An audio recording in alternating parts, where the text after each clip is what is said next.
Hi hello welcome to Telugu రాజ్యం. నేను మీ anchor Santosh. ఒక 2 రోజుల క్రితం లుల్లు మాల్ దగ్గర మన నిధి అగర్వాల్ పైన దాడి జరిగిన విషయం మనకు తెలిసిందే.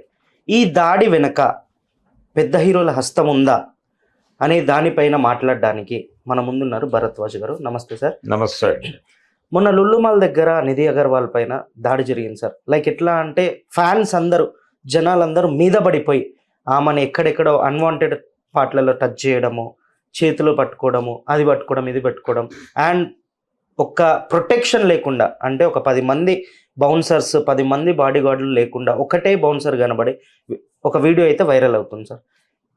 ఈ వీడియోకి వెనక పెద్ద హీరో హస్తం ఏమన్నా ఉందా? లైక్ ఎట్లా అంటే ప్రభాస్ ఇమేజ్ని డ్యామేజ్ చేయడానికి పెద్ద హీరోల హస్తాలు ఏమన్నా ఉన్నాయంటారా సార్? అంటే జరిగిన సంఘటన బాధాకరమే. అక్కడ ఆ అమ్మాయిని ఇబ్బంది పెట్టడం అనేది న్యాచురల్గా ఒక సెలబ్రిటీ అలా వచ్చేయటం అనేది ఎంతవరకు సబబు అనేది కూడా చూసుకోవాలి. అంటే ఒక బౌన్సర్ అన్నారు మీరు, కానీ నిజానికి ఆవిడ్ని ఒక ఈవెంట్ కోసం అక్కడికి పిలిచారు. హీరోయిన్లు సినిమా ప్రమోషన్లో పాల్గొనటం లేదు అని పదే పదే మాట్లాడతారు ప్రొడ్యూసర్లు, డైరెక్టర్లు, వీళ్ళందరూ. ప్రమోషన్కి వచ్చిన హీరోయిన్ అలా వదిలేస్తారా రోడ్డు మీద? మీరు ఆవిడకి ఒక సెక్యూరిటీ కల్పించైనా పంపించాలి, ఓ ప్యాసేజ్ అరేంజ్ చేయాలి కదా మీరు. ఆవిడ్ని స్ట్రైట్ అవే సల్లార్లోకి దింపేసి అక్కడి నుంచి ఆవిడ వెహికల్ని లిఫ్ట్ దగ్గర తీసుకొచ్చి సేఫ్గా ఒక 20 మంది అలా తీసుకెళ్ళి ఆవిడ అందులో పడేస్తాయి, వెళ్ళిపోయేది కదా. ఎందుకు అలా ఓపెన్ స్పేస్లోకి వచ్చింది ఆవిడ? పర్సనల్ రీజనా, లేకపోతే వీళ్ళ వ్యవస్థాపరమైనటువంటి నిర్వహణ లోపమా? నిర్వహణ లోపం అయితే ఈ పాటికి చెప్పుకునేవాళ్ళుగా. స్టిల్ ఇప్పటికీ గందరగోళంగానే ఉంది ఆ ఇష్యూ, ఎవరి బాధ్యత అని. రెండోది, ప్రభాస్ అభిమానుల మీద నింద వేసే ప్రయత్నం బలంగా జరుగుతోంది. ఇది తప్పు. అక్కడ కేవలం ప్రభాస్ అభిమానులు మాత్రమే ఉన్నారని చెప్పలేము. ప్రభాస్ అభిమానులు ఎందుకు ఉండుంటారని ఒక అజంప్షన్, అంటే సినిమా ప్రమోషన్ ఆయన సినిమా కాబట్టి వాళ్ళు చేశారు అని వాళ్ళ మీద దాడి చేస్తున్నారు. ఇది కరెక్ట్ కాదు. అది చాలా పబ్లిక్ ఉన్నటువంటి ప్రాంతం. ఆ పబ్లిక్ అంతా ఒకసారి రియాక్ట్ అయి ఉండొచ్చు. పబ్లిక్ రియాక్షన్ నుంచి జరిగినటువంటి వ్యవహారం తప్ప అదేదో ఇండివిజువల్గా టార్గెట్ చేసింది కాదు. టార్గెట్ చేసింది అనే ఎలా ఉంటుందంటే అది పైనే జరిగి ఉండేది. అక్కడంతా వాళ్ళే ఉంటారు కాబట్టి, అంటే కిందకు వచ్చాక చేస్తే మన మీద రాజు అనుకుని చేశారని కూడా వితండవాదం చేయొచ్చు. కానీ అక్కడ చాలా న్యాచురల్గానే చాలామంది ఇతర ప్రజలు కూడా ఉన్నారు. వాళ్ళందరూ గుర్తుపడతారు కదా, అందరూ సినిమాలు చూసేవాళ్ళే కదా, గుర్తుపట్టే ఉంటారు. కొంచెం ఒక అడుగు ముందుకేశారు, ఆవిడ సఫకేట్ అయ్యింది. జనం మీద నెప్పవేసి ఇప్పుడు మాట్లాడే ప్రయోజనం లేదు. జనం నుంచి వీళ్ళకి జనం కావాలి, వీళ్ళని చూపించి జనాల్ని థియేటర్కి రప్పించడం కోసం కదా వాళ్ళని తీసుకొచ్చింది. ఓకే, వాళ్ళకి బయట తిరిగే అవకాశం లేకపోతే ఎలాగా? అంటే అలాగా మీరు ప్రొటెక్ట్ చేయాలి, వాళ్ళని ప్రొటెక్ట్ చేసి జనాలతో కనెక్ట్ చేయించి మళ్ళీ తీసుకెళ్ళి మీరు జాగ్రత్తగా లోపల దాచిపెట్టాలి. ఈ మొత్తం కార్యక్రమానికి ఒక అష్యూరెన్స్ ఇచ్చి వెళ్తారన్నారు మీరు తీసుకుని. మరి దాన్ని వైలేట్ చేసినట్టుగానే చూడాలిగా. ఇప్పుడు మొన్న జరిగిన ఇన్సిడెంట్, అమ్మాయి తనే వెళ్ళింది, తనే స్వయంగా టికెట్ బుక్ చేసుకుంది, దాన్ని ఓపెన్ చేసింది, లోపలికి వెళ్తుండగా ఇబ్బంది. అంటే ఎవరు పిలిచారు అసలు ఆవిడని అక్కడికి? ఈవెంట్ మేనేజర్లు ఉంటారుగా, ఈవెంట్ మేనేజర్లు, వీళ్ళందరి బాధ్యత ఉంటుందిగా దీనిలో. కేవలం అభిమానుల మీద నెట్టేస్తే అలాగా సాధారణ ప్రజల మీద నెట్టేయటం కూడా 100కి 100% ఇబ్బంది పెట్టే అంశమే. ఎందుకంటే మీ లోపం, మీరు ఆ అమ్మాయిని రోడ్డు మీద వదిలేయటం అనేది ఖచ్చితంగా మీ లోపంగానే చూడాల్సి వస్తుంది. ఎవరైతే ఆ ఈవెంట్ నిర్వహిస్తామని భుజాన్ని వేసుకున్నారో ఈవెంట్ మేనేజర్లు, వాళ్ళ బాధ్యత ఉంటుంది. ఇది అభిమానుల పని లేకపోతే ప్రజల పని అని నిందలేసేస్తే కుదరదు. ఫర్దర్గా ఏదైనా ఈవెంట్ ఎవరైతే నిర్వాహకులు ఉన్నారో వాళ్ళకి అప్పచెప్తే ప్రమాదం జరుగుతుంది అనే కాన్షియస్నెస్ వీళ్ళకు ఉండాలి. ఈవెంట్లు చేసే వాళ్ళకు ఉండాలి, ఈవెంట్ మేనేజర్స్కి ఉండాలి. లేకపోతే వాళ్ళు ఇరుక్కుంటారు, వాళ్ళ నుంచి మిగిలినవన్నీ ఇరుక్కుంటాయి. సో ఇదంతా కూడా ఆవిడ్ని ప్రాపర్గా ప్రొటెక్ట్ చేసి ఆవిడ వెళ్లాల్సిన చోటుకు ఆవిడని చెప్పకుండా వదిలిపెట్టారు. ఒకవేళ ఆవిడ పర్సనల్ వ్యవహారం అయితే ఈ పాటికి బయటకు వచ్చి ఉండేది. ఆవిడ పర్సనల్ వ్యవహారంగా కనిపించలేదు. ఆవిడ కారులోకి వెళ్ళిన తర్వాత ఏదో పెద్దాల కదలికలు కనిపించినాయి. దాన్ని బట్టి ఆవిడ సీరియస్ క్రిటిసిజం ఏదో చేసింది. దానిలో కొంచెం ఆవిడ అన్పార్లమెంటరీ లాంగ్వేజ్ కూడా వాడి ఉండొచ్చు. అది ఇబ్బందికరం అని ఇక్కడ దాన్ని తొలగించారు. ఆడియో కనిపించలేదు, ఆడియో వినిపించలేదు, మనకు విజువల్ కనిపించింది. సో ప్రమాదం జరిగింది అక్కడ. ఆవిడ గాయపడింది. గాయపడటం అనేది ఎవరి విషయంలో జరిగినా అది క్షమించరాని తప్పు.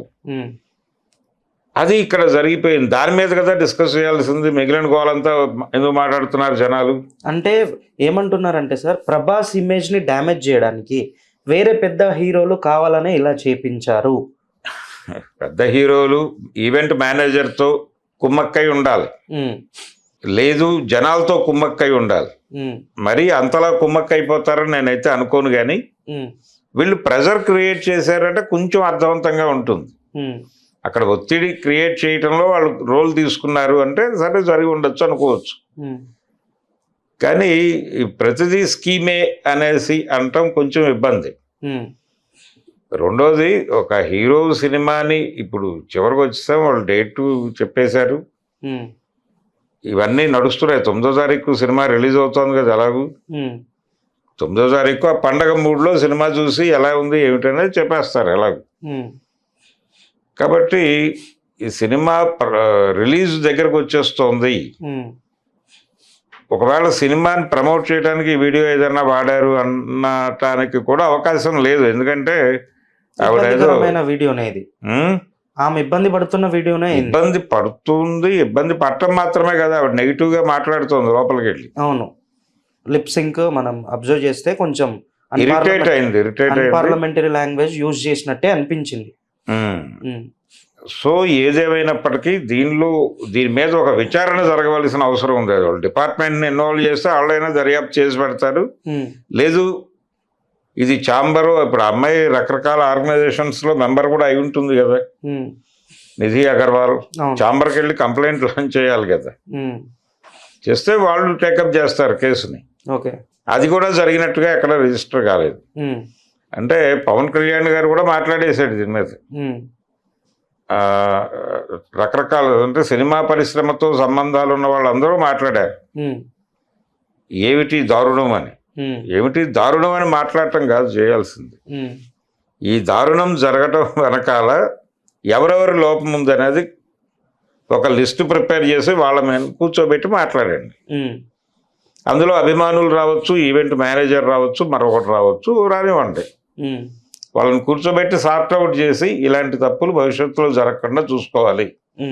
లేకపోతే కనుక ఈవెంట్ల నిర్వహణ కష్టతరంగా మారే ప్రమాదం అయితే ఉంటుంది. అందుకని కొంచెం కాషన్గా ఉండాలి. ఈవెంట్స్, ఆ ఏరియాలో ట్రాన్స్పోర్టేషను, వీటికి సంబంధించి చాలా ఒళ్ళు దగ్గర పెట్టుకుని వ్యవహరించకపోతే ప్రమాదాలు జరుగుతాయంటానికి ఇది ఒక ఉదాహరణ అంతే. అంటే దీనిపైన ఒక కమిటీ టైప్ ఏమన్నా వేస్తారంటారా సార్? ఛాంబర్కి వీడు కంప్లైంట్ ఇచ్చిన తర్వాత వాళ్ళు ఏం చేస్తారనేది వాళ్ళ నిర్ణయం. అది జరిగినట్టుగా ఎక్కడ కనిపించట్లేదు. అవును, ఆవిడ రకరకాల ఏరియాల్లో కంప్లైంట్లు ఇచ్చారు, కోర్టులకు వెళ్ళారు, అక్కడ కంప్లైంట్లు ఇచ్చారు, ఇవన్నీ చెప్తున్నారు. కానీ సీరియస్గా అక్కడికి వెళ్ళి యుద్ధం చేయటం అనే ప్రోగ్రాంలోకి ఇంకా వచ్చినట్టుగా లేదు. అండ్ తను ఈ ఇన్సిడెంట్ పైన ఒక సీరియస్ ట్వీట్ కూడా పెట్టలేదు సార్ ఇప్పటిదాకా. అదే కొంచెం ఆలోచించాల్సిన విషయం లెక్క మారుతుంది. అంటే దీన్ని రచ్చ చేసుకోవటం అనే దాని వలన మనకి ప్రయోజనం కంటే నష్టమే ఎక్కువ ఉంది అనిపించటం కూడా కారణం కావచ్చు. అంటే దేన్నైనా లాభ నష్టాల తూకంలో వేసి చూడాలంటారు కాబట్టి ఆవిడ బహుశా అలా తూకం వేసి ఆ మాట చెప్పుండొచ్చు. అంతకు మించి వేరే అవకాశాలు అయితే ఉండే అవకాశం లేదు. ఇంకెవరు లేరు అక్కడ. ఆవిడ ఇంకెవరు ఉండే అవకాశం కూడా లేదు. ఉంటే కనిపించి ఉండేవాళ్ళు కదా. ప్రొటెక్ట్ చేసేవాళ్ళు ఎవరు లేరు అక్కడ. దాడి చేసేవాళ్ళే కనిపించారు. అంటే ఈవెంట్ అయితే ఎవరైతే తీసుకున్నారో వాళ్ళదే తప్పంటారా సార్? డెఫినెట్గా ప్రాపర్ ఆర్గనైజేషన్ కాదు, ప్రాపర్గా ఆర్గనైజ్ చేయలేదు. అవతల వాళ్ళ మనసులు తెలుసుకోవడంలో ఫెయిల్యూర్ ఉంది. ఆ దగ్గరలో ఉన్న వాటిని చూడాలనేటువంటి చాపల్యం ఉంటుంది. ఆ పరిస్థితి ఉన్నప్పుడు అది ఓపెన్ అవ్వాలి కదా. ఇప్పుడు అక్కడ ఆవిడ నిధి అగర్వాల్ లేదా హీరోయిన్ సెలబ్రిటీ అనేది తెలుస్తోంది వాళ్ళకి. ఉమ్, ఇలాంటి సంఘటనలు అనేకం జరిగినాయి చరిత్రలో. ఉమ్, షూటింగుల దగ్గర, లేకపోతే ఏదో రూరల్ ఏరియాలో షూటింగులకి దగ్గరలో ఉన్న టౌన్లో ఏదో ఒక హోటల్లో దింపుతారు వీళ్ళని. ఉమ్, ఇదివరకు రోజుల్లో కార్వాన్లు అవి ఉండేవి కాదు కాబట్టి వాళ్ళు బయటకు వచ్చి కారు కోసం వెయిట్ చేస్తూ ఉండగా కూడా దాడులు జరిగినాయి. ఉమ్, ఇలాంటివి ముందు ఊహించాలి కదండి. ఎవడైనా ఊహించకుండా మీరు ఇష్టం వచ్చినట్టు ఏర్పాట్లు చేస్తాం, ఉమ్, పెద్ద హాల్ బుక్ చేసాం, ఇవన్నీ మాట్లాడితే అలాగే. ఉమ్, ప్రికాషనరీ మెజర్స్ తప్పనిసరిగా తీసుకోవాలి, అది బాధ్యత. ఆ లోపాన్ని అంగీకరించడం బెటర్ ఈ గొడవ కంటే. హలో, తెలుగు రాజ్యం ఛానల్ చూస్తున్నారా? సామాజిక, రాజకీయ, జీవన చిత్రణే తెలుగు రాజ్యం.